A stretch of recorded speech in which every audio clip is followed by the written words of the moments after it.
I am Pushpen Sharma, senior physics faculty.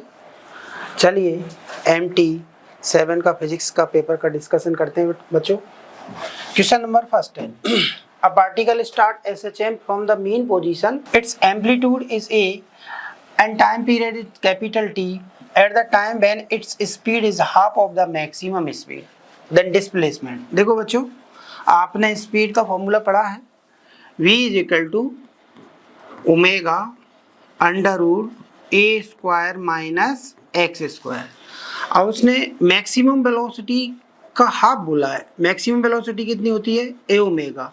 y2 is equal to omega under root of A square minus x square. दोनों तरफ square कर देंगे तो omega से omega cancel हो गया, A square by 4 is equal to A square minus x square. यहाँ से एक्स स्क्वायर की वैल्यू कितनी आएगी? 3 स्क्वायर बाई 4।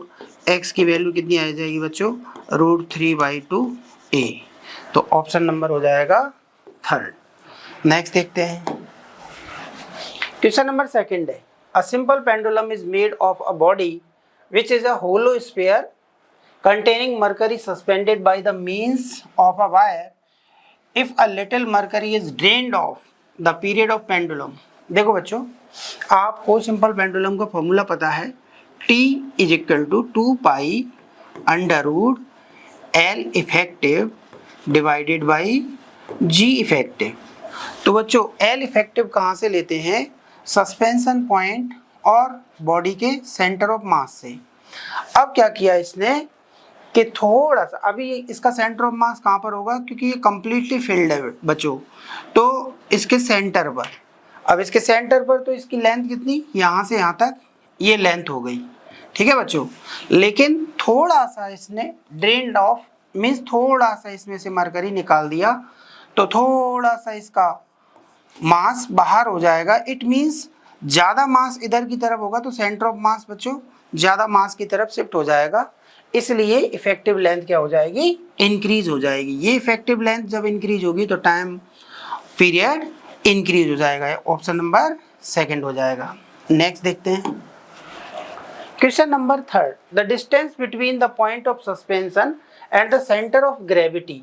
देखो, suspension point and centre of gravity compound pendulum is L and the radius of gyration about the horizontal axis through the center of gravity is K।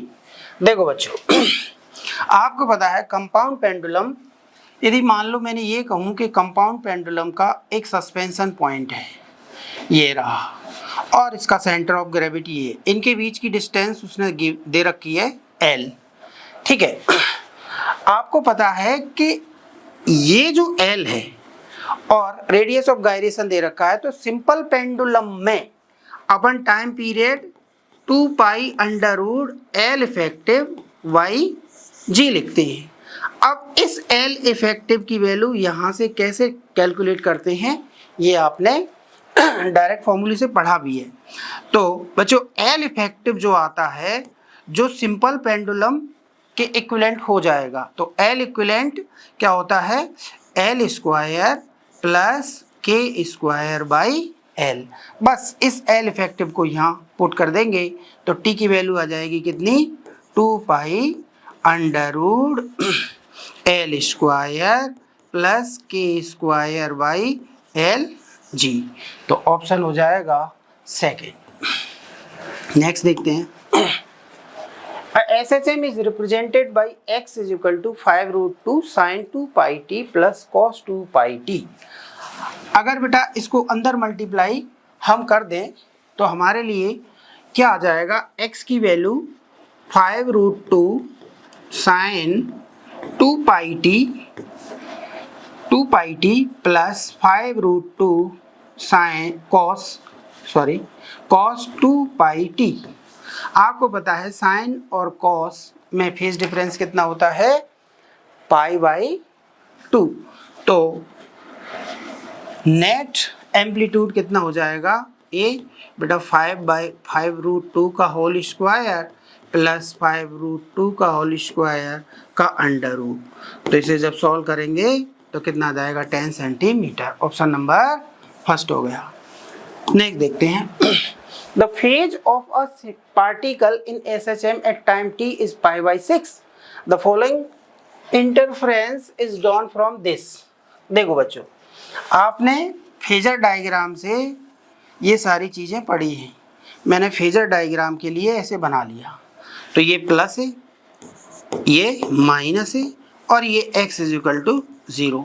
उसने कहा है the phase of particle in SHM at time t is π/6। π/6 देखो, अगर मैं ये कहूँ कि π/6 मतलब 30 डिग्री और ये फर्स्ट क्वाड्रेंट में है, तो π/6 के लिए आपको पता है ये एम्पलीट्यूड और ये π/6 बोला है। π/6 मतलब 30 डिग्री, तो ये कितना हो जाएगा बच्चों 60 डिग्री। जब इसके करस्पॉन्डिंग अपन देखेंगे a का कंपोनेंट इधर a cos 60 मीन्स a/2। और आपको पता है कि पार्टिकल किधर मूविंग कंडीशन में है, पॉजिटिव x डायरेक्शन या पॉजिटिव डायरेक्शन। तो particle is x is equal to a/2 and moving in positive, option number first हो जाएगा। Next, the displacement of a particle from its mean position in meter varies with time according the relation y is equal to 0.2 sin 10 pi t plus 1.5 pi cos 10 pi t। बच्चों, इसको अपन ऐसे बोल सकते हैं कि ये पूरा थीटा है, ये भी थीटा है, तो इसको हम सिंपल वर्जन कैसे बोल सकते हैं, 0.2 को एज इट इज रहने दो, multiplied by sine theta into cos theta. आपको पता है sine theta into cos theta को बच्चों क्या लिख सकते हैं फॉर्मूले में, आपको पता है sine 2 theta is equal to 2 sine theta into cos theta होता है। तो 2 को नीचे ले आए, तो इसको क्या लिख सकते हैं 0.2 इंटू 1/2 साइन 2 थीटा। अब देखो 2 से 2 कैंसिल, तो ये 0.1 और 2 को थीटा की वैल्यू ये थी, 2 को अंदर मल्टीप्लाई करेंगे बच्चों तो कितना आएगा 20 पाई टी प्लस 3 पाई। अब उसने टाइम पीरियड और पूछा है, उसने कहा है कि आपको पता है कि बेटा साइन और कॉस के फंक्शन होते हैं वो पीरियोडिक भी होते हैं और एम्पलीट्यूड उसका बहुत डिस्प्लेसमेंट बहुत कम होने पर सिंपल हार्मोनिक मोशन भी शो करता है, इसलिए सिंपल हार्मोनिक मोशन भी होगी। और साथ साथ में टाइम पीरियड देखते हैं। टाइम पीरियड क्या होता है बच्चों, t is equal to 2 pi upon omega. Omega कितना दे रखा है 20 पाई। अब 20 पाई, पाई ने पाई को मार दिया तो यह आया 0.1 सेकेंड। अब इसमें दो ऑप्शन दे रखे हैं, सिंपल हार्मोनिक 0.2 सेकेंड, तो ऑप्शन नंबर थर्ड हो जाएगा। नेक्स्ट देखते हैं, the displacement of particle from its mean position is given by equation this, y is equal to 0.2 cos square, इसको भी थीटा ले लो, cos square theta minus sine square theta. अब आपको पता है बच्चों cos square theta minus sine square theta is equal to होता है cos 2 थीटा। बस अब यहाँ वैल्यू रख दो, y इज इक्वल टू 0.2, इसकी जगह क्या रखें cos 2 थीटा। cos 2 थीटा की वैल्यू कितनी है पाई टी बाई 2, 2 ने 2 को मार दिया, इक्वेशन आ गई हमारे पास 0.2 cos पाई टी। अब देखो उसने क्या पूछा है, cos वाला फंक्शन है मतलब सिंपल हार्मोनिक मोशन करेगा, साथ साथ में एम्पलीट्यूड कितना है 0.2, तो ऑप्शन नंबर कौन सा हो जाएगा सेकेंड। नेक्स्ट देखते हैं बच्चों। नेक्स्ट देखो, two identical pendulum, very important statement, two identical pendulum. Identical pendulum means दोनों ऐसे हैं कि उनमें फेज डिफरेंस जरूर है बट सेम एम्पलीट्यूड और सेम फ्रीक्वेंसी। अब आपको पता है आइडेंटिकल बोला है मतलब फ्रीक्वेंसी भी क्या होगी बच्चों सेम, तो एंगुलर फ्रीक्वेंसी भी सेम होगी। अब बात करें मैक्सिमम वेलोसिटी क्या होती है बेटा, मैक्सिमम वेलोसिटी होती है a इंटू ओमेगा। अब उसने बोला एम्पलीट्यूड भी सेम है और आइडेंटिकल मीन्स उसकी फ्रीक्वेंसी भी सेम है, बस फेज डिफरेंस से कोई लेना देना नहीं है मैक्सिमम वेलोसिटी में, तो अगर उसकी वेलोसिटी भी है तो इसकी भी होगी, ऑप्शन नंबर फर्स्ट। नेक्स्ट देखो, the function sine square omega T represents, आपको पता है बेटा साइन स्क्वायर, मैंने कहा साइन कॉस के फंक्शन सिंपल हार्मोनिक मोशन को रिप्रेजेंट करते हैं। देखो साइन स्क्वायर ओमेगा टी को मतलब साइन स्क्वायर थीटा को अपन क्या लिख सकते हैं, 1 माइनस कॉस 2 थीटा बाई 2। तो थीटा की जगह अपन ऐसे लिख सकते हैं sine square omega T is equal to 1 minus cos 2 omega T by 2। It means ये सिंपल हार्मोनिक शो करेगा। अब उसने कहा है टाइम पीरियड, टाइम पीरियड के लिए बेटा इसकी एंगुलर फ्रीक्वेंसी कितनी है, 2 ओमेगा। तो t is equal to 2 pi upon 2 omega. तो टाइम पीरियड कितना हो गया, pi upon omega. Option number second हो जाएगा। नेक्स्ट देखो ये, चलो displacement time graph for a particle executing SHM as a S1। देखो बच्चों SHM के लिए आपको डिस्प्लेसमेंट की इक्वेशन गिवन है y is equal to a sine omega T वाली। अब चलो बात करते हैं, उसने वेलोसिटी की पूछा है बेटा, velocity of the particle is positive. देखो आपको पता है कि अगर डिस्प्लेसमेंट की इक्वेशन गिवन है टाइम पर डिपेंडेंट मतलब as a function of time t, तो आपको पता है वेलोसिटी कैसे निकालते हैं बेटा, इसका स्लोप निकाल कर, ठीक है, मीन्स आपको स्लोप देखना है। अब देखो उसने कहा है t/4 और 3t/4 के बीच, ये रहा t/4 और 3t/4 ये, तो आप किसी भी पॉइंट पर देखोगे तो स्लोप कैसा होगा बच्चों, नेगेटिव, ठीक है। जबकि उसने कहा है कि वेलोसिटी कैसी है, पॉजिटिव, जो कि गलत है। Velocity of particle is -4। अब नेगेटिव भी दिया, देखो t/2 से t तक, t/2 मीन्स ये रहा पॉइंट, यहाँ भी यहाँ से यहाँ तक देखो नेगेटिव है स्लोप और यहाँ से यहाँ तक पॉजिटिव है।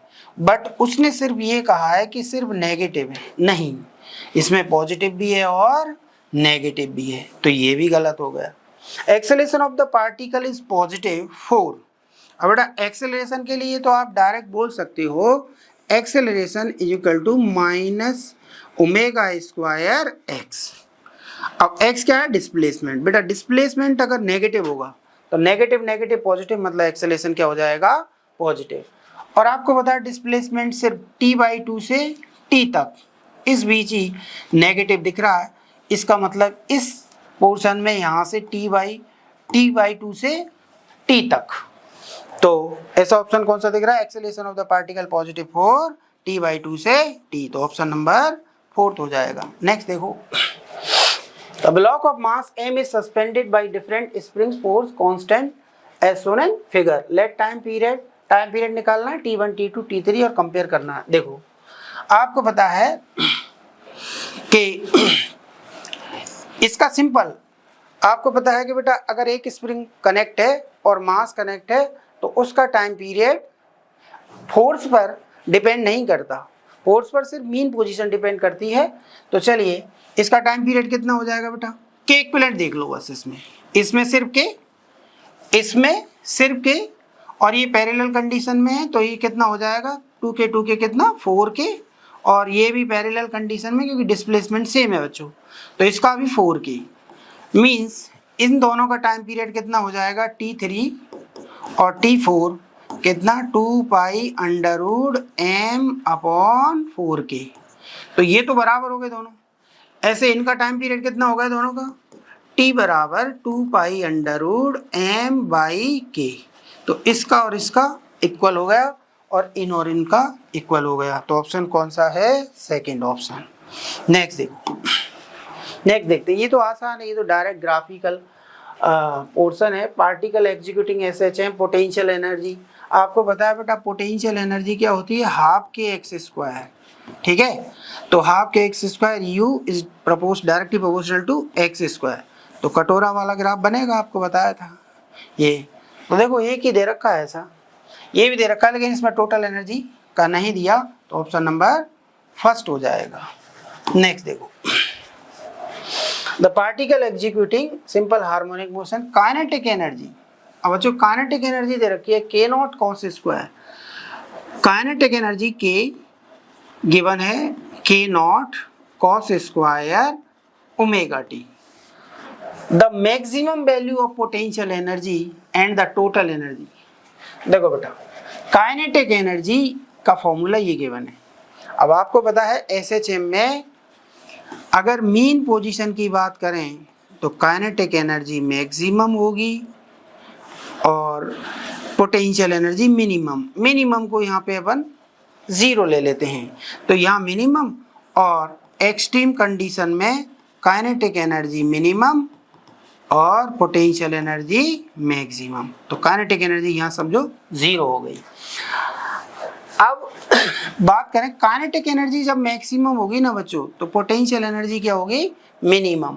और काइनेटिक एनर्जी मैक्सिमम तब होगी जब cos स्क्वायर ओमेगा टी की मैक्सिमम वैल्यू कितनी हो जाएगी? +1। तो काइनेटिक एनर्जी की मैक्सिमम जो वैल्यू होगी वो कितनी होगी बेटा?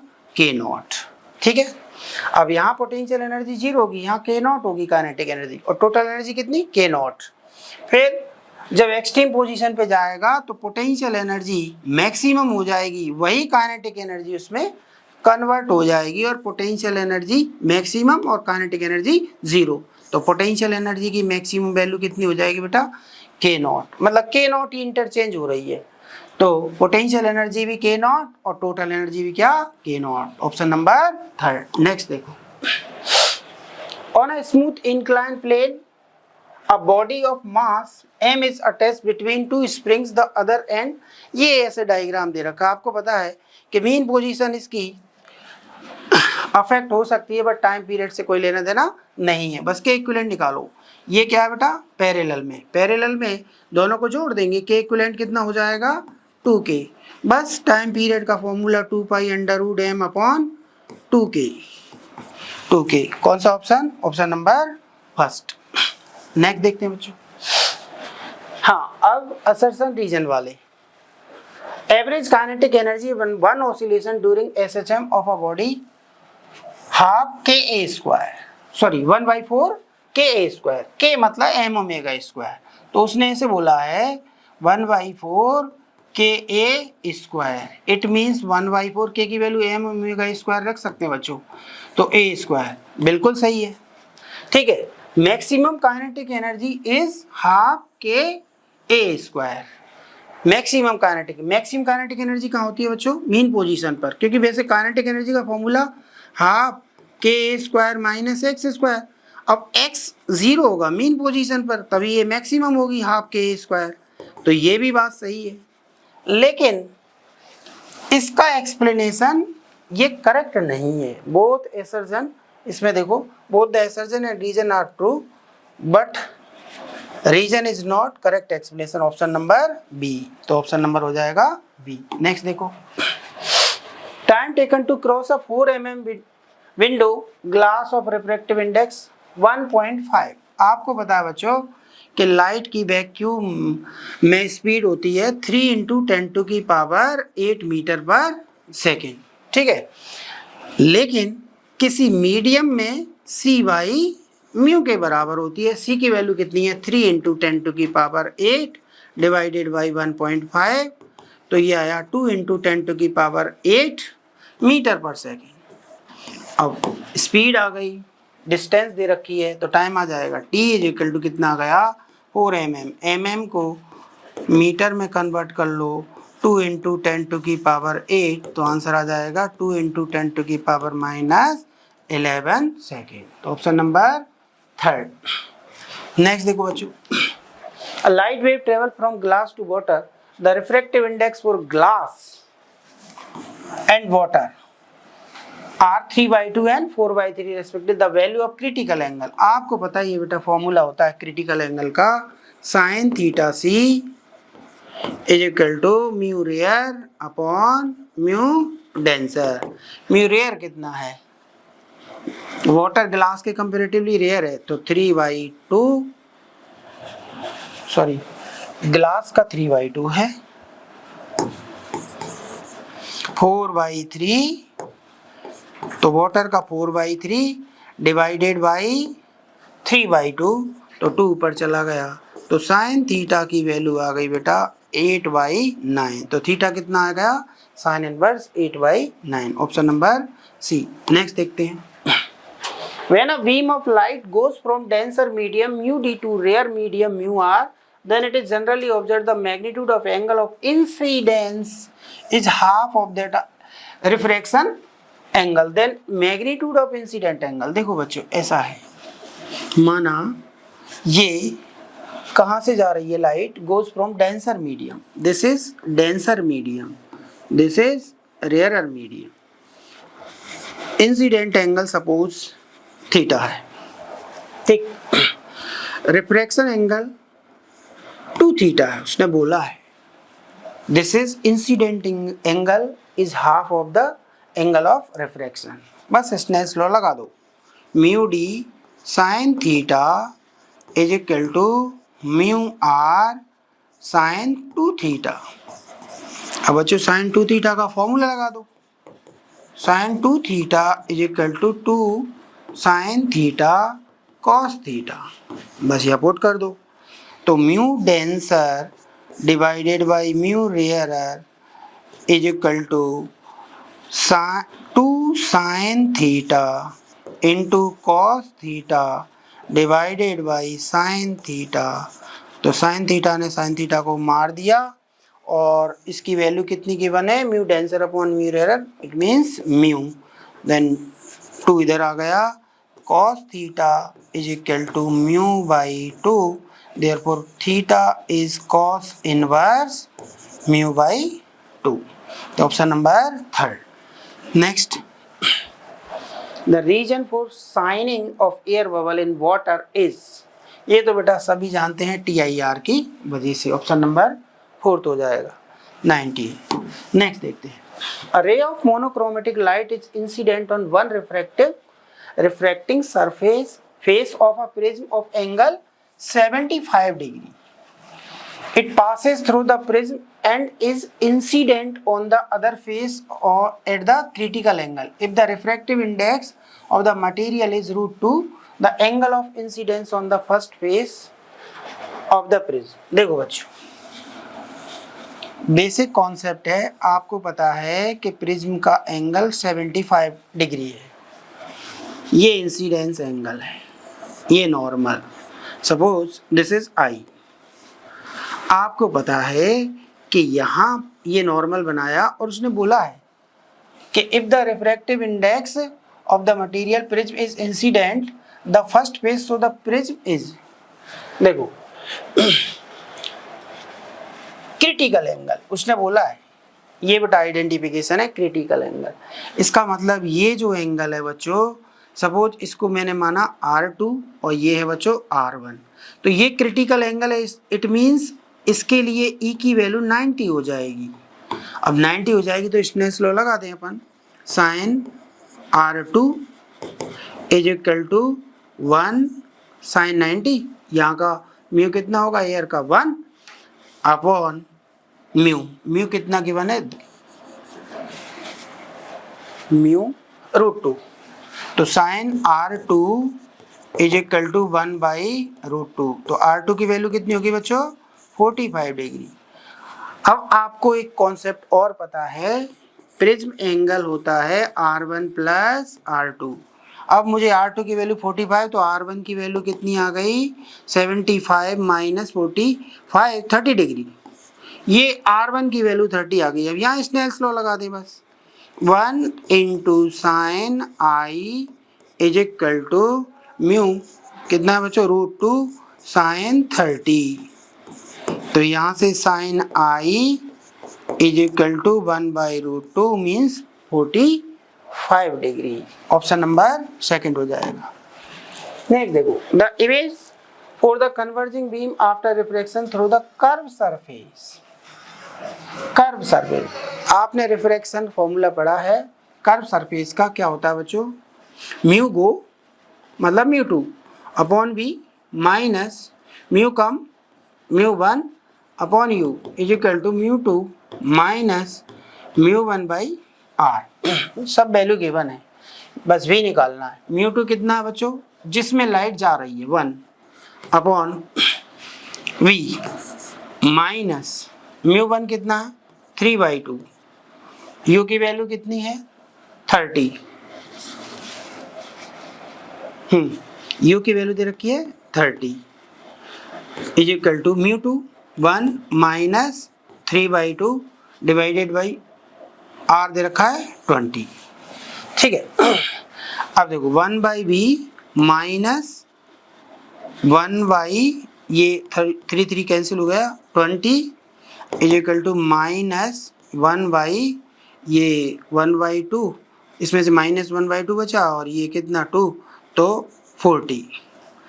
अब बच्चों 1/b is equal to minus 1/40 plus 1/20, तो ऊपर नीचे 2 से मल्टीप्लाई कर दें तो कितना आया 1/b इज इक्वल टू 40 और -1 + 2, तो ये आया 1/40। तो v की वैल्यू कितनी आ गई बच्चों 40 सेंटीमीटर, ऑप्शन नंबर फर्स्ट।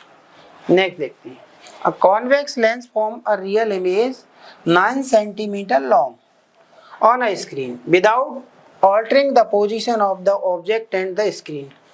ठीक है बच्चों, the lens is displaced and we get again real image 4 centimetre long on the screen, the length of the object. देखो बच्चों ये डिस्प्लेसमेंट मेथड का सवाल है, इसमें आपको पता होना चाहिए कि अगर स्क्रीन और ऑब्जेक्ट के बीच की डिस्टेंस फिक्स हो, ठीक है, और ये डिस्टेंस 4f से ज़्यादा हो तो लेंस की 2 ऐसी पोजीशन आती हैं जहां पर हम रखेंगे तो इमेज स्क्रीन पर क्लियर बनेगा, शार्प इमेज बनेगा। तो कौन सी पोजीशन, उसने बोला है कि एक 9 सेंटीमीटर और एक 4 सेंटीमीटर। तो बेटा यहाँ से ऑब्जेक्ट की लेंथ डायरेक्ट हम निकाल सकते हैं √I1 I2, ये आपने पढ़ा है। तो कितना आया 9 × 4 36 का कितना आ गया 6, तो ऑप्शन नंबर थर्ड हो जाएगा। नेक्स्ट देखो, 2 थिन लेंसेज ऑफ पावर, ये दोनों की पावर दे रखी है बच्चों, ठीक है, टोटल पावर निकालनी है। तो टोटल पावर कितनी हो जाएगी +5D -2D, तो ये आ गया 3D। अब आपको टोटल पावर पता चल गई, पॉजिटिव में आ रही है मतलब कन्वेक्स लेंस है। अब साथ साथ में फोकल लेंथ क्या होती है बेटा 1/p, तो 1/3, इसको लिख सकते हैं 0.33, कॉन्वेक्स लेंस और फोकल लेंथ 0.33, तो ऑप्शन नंबर थर्ड हो जाएगा। नेक्स्ट देखो, astronomical telescope has an eyepiece of focal length 5 centimetre. बच्चों देखो एफई की वैल्यू गिवन है 5 सेंटीमीटर, बस इसके फॉर्मूले याद होने चाहिए direct. If the angular magnification is normal adjustment, बेटा नॉर्मल एडजस्टमेंट का मतलब इमेज कहाँ पर बननी चाहिए इन्फिनिटी पर। तो m की वैल्यू उसने दे रखी है, और m की वैल्यू क्या होती है नॉर्मल एडजस्टमेंट में मैग्निफिकेशन FO/FE, इसकी वैल्यू दे रखी है बेटा 10। When final image at least distance of distinct vision, बेटा D पर जब बनती है तो वहां पर मैग्निफिकेशन का फॉर्मूला क्या होता है m dash is equal to क्या होता है बच्चों FO/FE 1 + FE/D, बस ये फॉर्मूला याद होना चाहिए। FO/FE की वैल्यू कितनी 10 × 1 + 5 डिवाइडेड बाई 25, तो ये कितना हो गया 10 × 1, ये 5 से कैंसिल हो गया 1/5, तो 6/5 मीन्स 12, तो ऑप्शन नंबर हो गया सेकेंड। नेक्स्ट देखते हैं, in figure a thin lens of focal length 10 centimetre. बच्चों इसकी फोकल लेंथ जो दे रखी है वो कितनी दे रखी है 10 सेंटीमीटर। काम की बातों को अंडरलाइन किया करो। कट इनटू इक्वल पार्ट्स, अब ये देखना है कैसे कट करना है। अगर ऐसे कट करते तो फोकल लेंथ चेंज होती, ऐसे कट किया बच्चों तो फोकल लेंथ इनकी चेंज नहीं होगी। अगर इसकी f है तो इसकी भी 10 है, इसकी भी 10 है। एन ऑब्जेक्ट ए बी, अब ये 2 लेंस रख दिए तो कॉम्बिनेशन कर दिया, मतलब कॉम्बिनेशन की फोकल लेंथ निकालनी है। आपको पता है बेटा कॉम्बिनेशन की फोकल लेंथ कैसे निकालते, 1/f = 1/f1 + 1/f2, तो 1/f = 1/10 + 1/10। जब इसे सॉल्व करेंगे तो f की वैल्यू कितनी आई 5 सेंटीमीटर, मतलब इस सिस्टम की हमारे पास 5 सेंटीमीटर फोकल लेंथ आ गई। अब लेंस का फॉर्मूला लगा देंगे, तो 1/v minus 1/u is equal to 1/f, ये आपको पता है।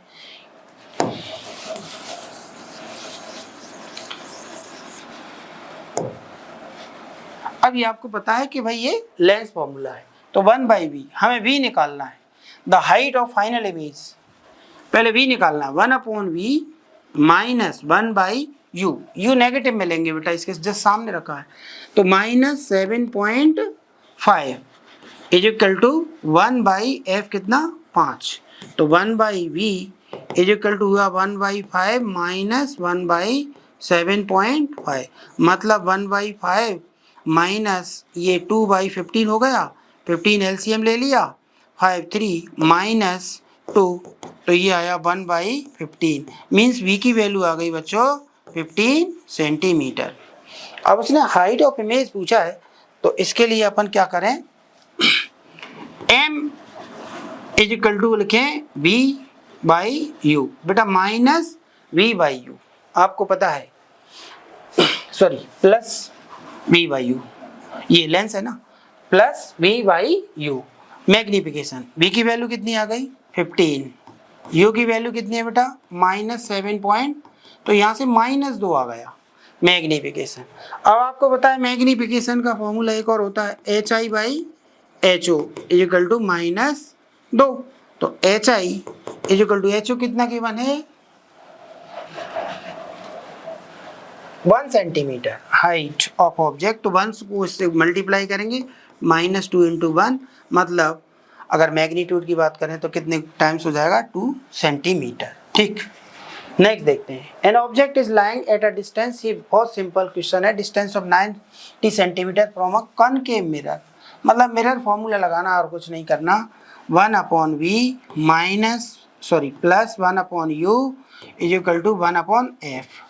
ठीक है, कनकेव मिरर है मतलब फोकल लेंथ नेगेटिव होगी, 1/v प्लस 1/u, u कितना है 90 सेंटीमीटर, मतलब माइनस 1/90 इज इक्वल टू 1/-30, तो 1/v कितना हो गया बच्चों माइनस 1/30 प्लस 1/90, एलसीएम 90 ले लिया, -3 प्लस 1, तो माइनस 1/45, तो v की वैल्यू कितनी आई बच्चों -45, -45 का एक ही ऑप्शन और स्मॉलर आ ही रहा है, ऑप्शन नंबर 4।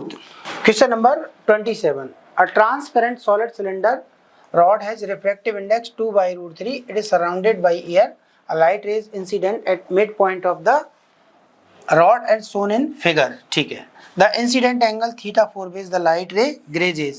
देखो बच्चों यही लगा देते हैं अपन कि यहाँ से ग्रेजिंग कंडीशन में अगर ये जा रही है मतलब ये सी होगा क्रिटिकल एंगल, और क्रिटिकल एंगल के लिए अपन लिख देते हैं sine C is equal to 1/μ, mu की वैल्यू है 2/√3, √3 ऊपर चला गया, इट मीन्स √3/2, तो सी की वैल्यू आ गई 60 डिग्री। अगर ये 60 है 90 है तो ये कितना होगा बेटा 30, बस यहाँ स्नेल्स लॉ लगा देते हैं, 1 sine I is equal to mu कितना 2/√3 इंटू साइन 30, और साइन 30 की वैल्यू कितनी 1/2, तो 2 ने 2 को मार दिया 1/√3, तो I is equal to sine inverse 1/√3, option number 4।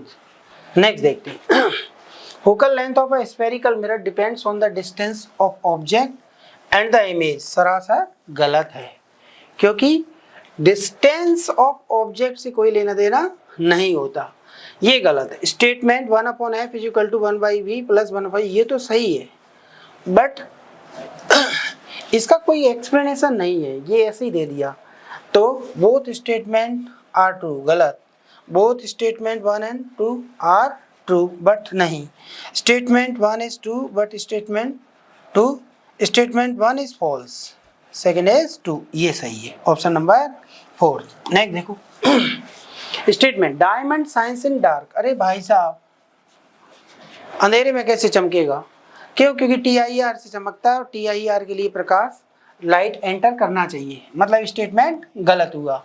Diamond shines due to total internal TIR बिल्कुल सही है, ये स्टेटमेंट सही है, तो ऑप्शन नंबर 4 ही हो जाएगा। First is false and second is true. Next, a light ray falls on a rectangular glass slab. देखो बच्चों, ये अच्छा सवाल है। ये ग्लास स्लैब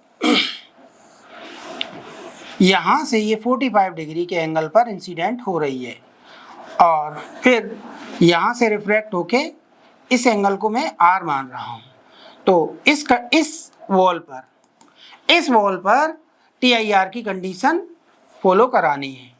देखो बच्चों, यहाँ स्नेल्स लॉ लगाए अपन, यहाँ 1 μ1 into sine 45 is equal to mu find करना है इंटू साइन R। पहली इक्वेशन ये बनी, तो यहाँ से साइन R की वैल्यू हमारे पास आ गई बच्चों 1/√2, तो μ√2। ये यहाँ से साइन R, आपको पता है ये 90 और ये कितना 90 माइनस R होगा। दिस इज इंसिडेंट एंगल, आपको पता है इंसिडेंट एंगल थीटा, ये इसको थीटा लिया मैंने, थीटा इज ग्रेटर और इक्वल C, तो sine theta is also equal और ग्रेटर साइन C।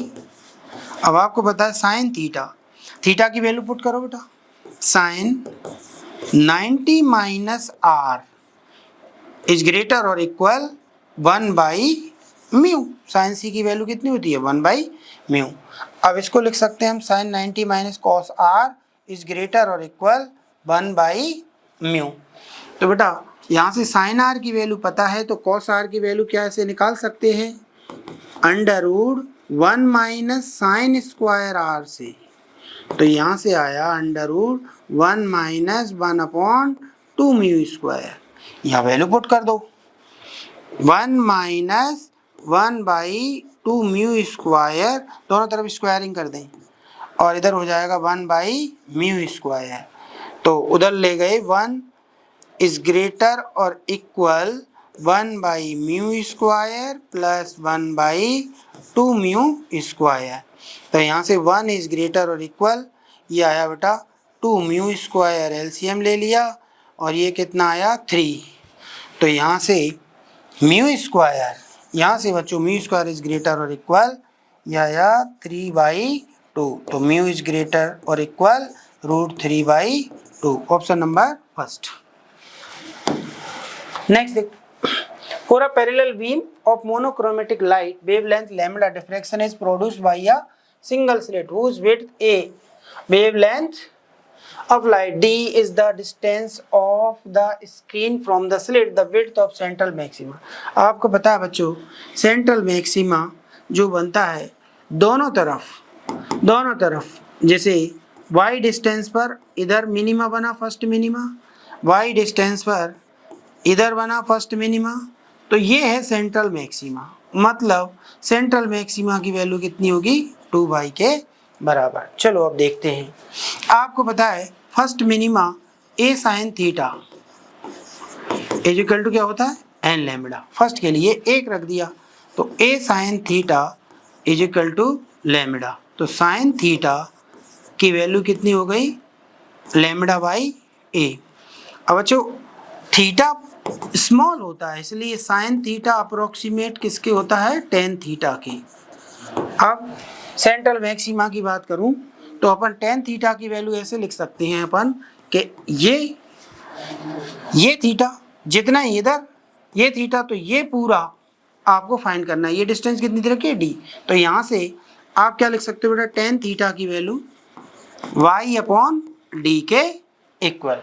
अब साइन थीटा की जगह टेन थीटा की जगह y/d, तो y/d is equal to λ/a। तो यहाँ से y की वैल्यू कितनी आई बच्चों, सॉरी इस कैपिटल D है, ये कैपिटल D है,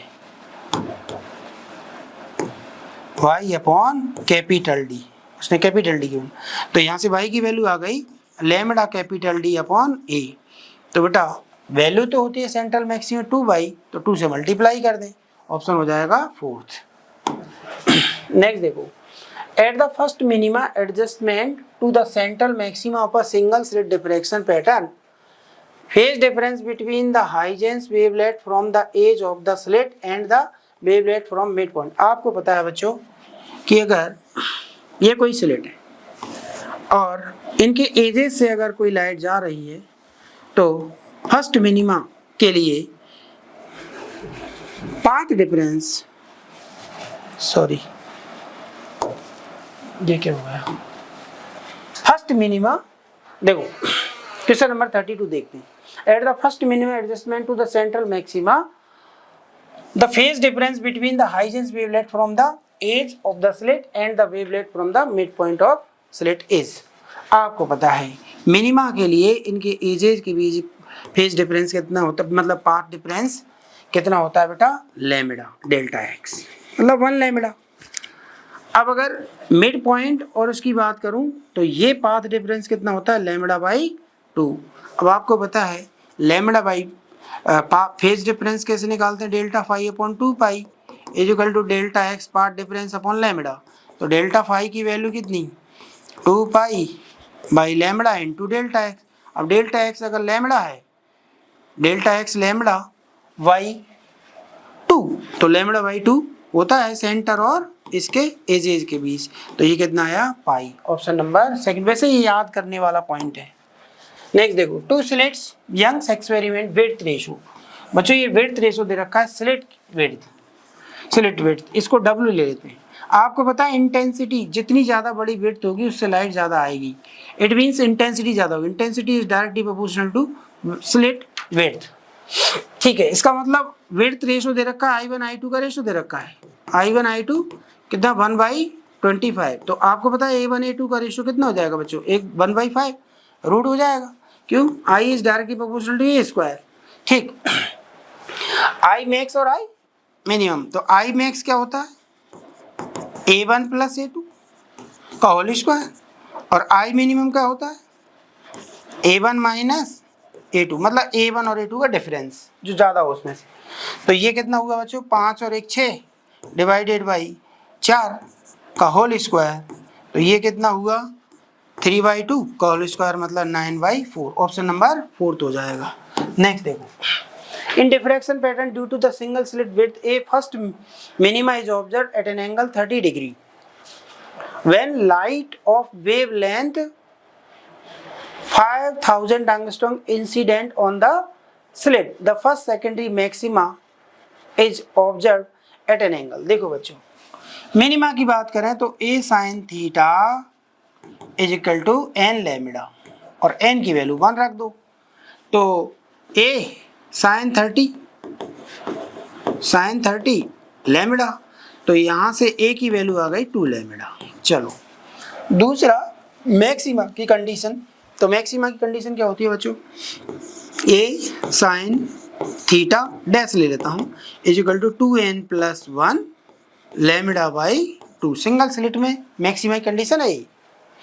तो बच्चों a की वैल्यू कितनी रख दूँ, 2 lambda sin theta dash is equal to, ये n की वैल्यू 1 रखूंगा तो 3/2 लैम्डा, लैम्डा ने लैम्डा को मार दिया, sin theta dash is equal to 3/4, तो यहाँ से थीटा डैश आ जाएगा sin inverse 3/4, fourth option. Next question, two polaroid P1 and P2 are placed at axis perpendicular to each other, ठीक है। Unpolarised light I0 is incident on P1।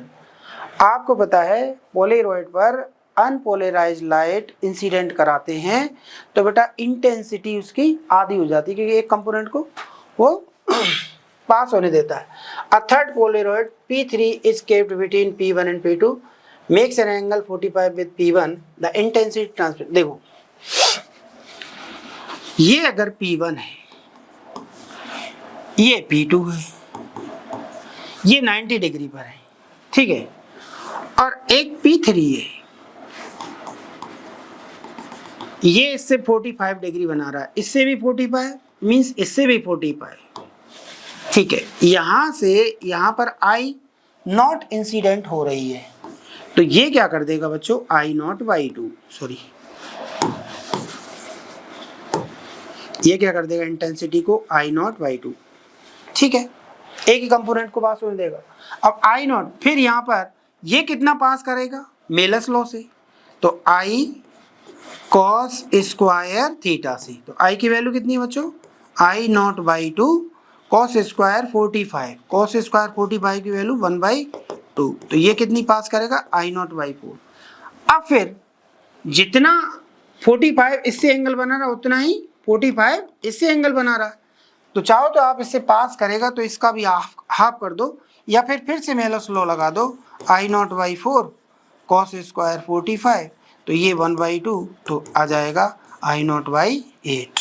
तो option number second. Next question, to coherent sources, amplitude का ratio दे रखा है बच्चों और maximum minimum, ये सबसे इजीएस्ट सवाल है। a1 प्लस a2 का whole square upon a1 minus a2 इन मतलब डिफरेंस का होल स्क्वायर, तो ये कितना हुआ 8 और ये कितना हुआ 2 का होल स्क्वायर, तो 16 1, ऑप्शन नंबर सेकेंड। देखो बच्चों question number 37, a double slit experiment is perform with a light wave of 500 nm, a thin film of thickness 2 millimetre, ये 2 मिलीमीटर नहीं है बच्चों, 2 माइक्रोमीटर है, ठीक है। The refractive index 1.5 in introduced in path of upper beam, the location of central maxima। आपको पता है कि सेंट्रल मैक्सिमा उधर ही शिफ्ट हो जाता है जिधर आपने फिल्म कोई रिफ्रैक्टिव इंडेक्स की फिल्म रख दी, जैसे सपोज टी थिकनेस और म्यू रिफ्रैक्टिव इंडेक्स की आपने उधर फिल्म रख दी, ठीक है, तो फ्रिंज पैटर्न उधर की तरफ शिफ्ट हो जाता है। क्यों? क्योंकि बेटा लाइट इस फिल्म से पास होगी तो थोड़ा सा डिले होगी, मतलब टाइम थोड़ा ज़्यादा लेगी, इस वजह से उसको कंपनसेट करने के लिए शिफ्टिंग उधर ही होती है, आपने पढ़ा है।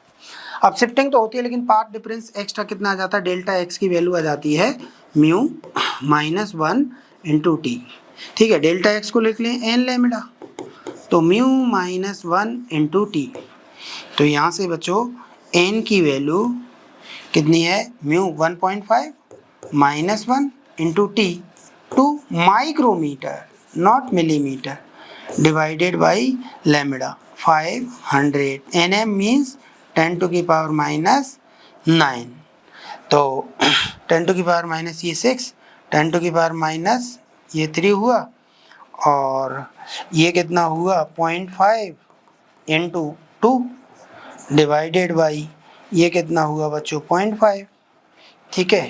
तो आंसर आया 2, मतलब 2 फ्रिंजेस। तो शिफ्ट अब बार जिधर रखिए उधर ही शिफ्ट हो जाएगी। नेक्स्ट क्वेश्चन देखते हैं। A monochromatic beam of light is used the formation of image on the screen by illuminating the two slits Young's double slit experiment when a thin film of mica interposed the path of one of interfering beams, then आपको पता है उसने कहा fringe width increase, गलत बात, beta is equal to lambda capital D upon small d, इसमें कोई beta change नहीं होता, the fringe width remain same but the pattern shift, ये मैंने पहले ही बताया था कि भाई उधर ही शिफ्ट हो जाता है, ऑप्शन नंबर सी हो जाएगा। Next question, when exposed to sunlight thin films of oil water often exit brilliant colours due to the phenomena of, आपको पता है बेटा थिन फिल्म इंटरफेरेंस एक फिनोमिना है, उसी में आता है, इसलिए ये क्या हो जाएगा interference, thin film interference. Next question देखते हैं। In young double slit experiment, two slits at coherent sources, equal amplitude of equal and wavelength lambda. Another experiment with the same setup, two slits are sources, equal amplitude and wavelength lambda, but incoherent sources.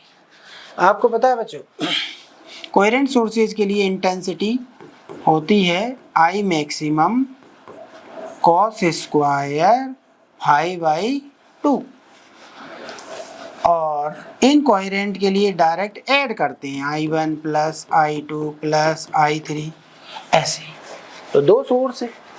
अब देखो दोनों का amplitude same मतलब intensity same है, it means यहाँ पर ये maximum हो जाएगा तो ये कितना होगा बच्चों 4i0। आपको पता है वैसे फॉर्मूला ये होता है 4i0 cos स्क्वायर 5/2 या θ/2 और ये कितना हो जाएगा i0 मतलब 2i0। ये तो ऐड होंगी डायरेक्ट इनकोहेरेंट में। तो आपको पता है 4i0 डिवाइडेड बाई 2i0 तो ऑप्शन हो जाएगा 2:1 ऑप्शन नंबर फर्स्ट। नेक्स्ट देखो in an interference the intensity of two interfering waves I and 4i respectively they produce intensity at 2 point A and B phase angle pi/2 and pi।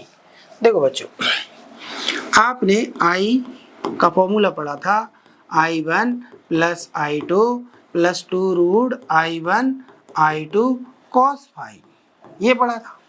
अब उसने एक pi/2 बोला है एक पाई बोला है value रख देंगे तो ये वैल्यू सेम है तो यहाँ से I0 प्लस I बोला है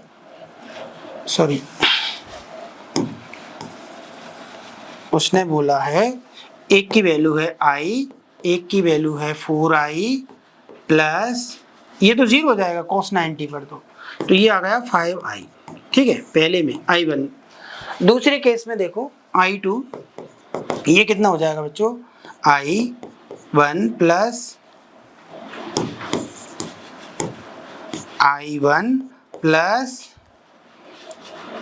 I2 minus 2 root I1 I2 क्योंकि 180 डिग्री है तो यहाँ से कितना आएगा बच्चों I plus 4i minus 2 4i square it means 2 तो I बचा यहाँ से तो 4i और I इन दोनों का डिफरेंस पूछा उसने 5i और I का difference 4i option number C.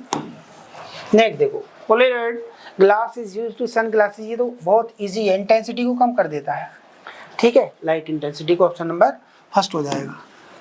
Next देखो in a Young double slit experiment the spacing between the slits mm and the screen kept a distance इतनी the second bright fringe is found second bright fringe by DAC में आपको पता है y is equal to n lambda capital D upon small d तो यहाँ से हमको lambda find करना है y small d upon n capital D तो y की वैल्यू कितनी गिवन है at a distance 6 mm found the second bright 6 mm from the central fringe 6 mm तो y की वैल्यू 6 मिलीमीटर की जगह 10⁻³ और स्मॉल d कितना है 0.3 मिलीमीटर 10⁻³ अपॉन n कितना सेकेंड ब्राइट और d कितना है बच्चों 1.5 तो यहाँ से सॉल्व करें तो ये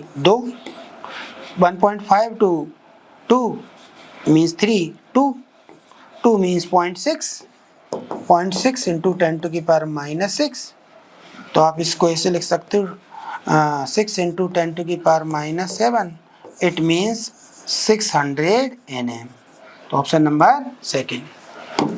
next question in a Young double slit experiment the intensity of light when the slit at a distance lambda from the central is I what will be the intensity. ये इंटेंसिटी का आपको फॉर्मूला पता है कि I is equal to I max means I ले लेता हूँ मैं I डैश ले लेता हूँ I dash is equal to I cos square π/2।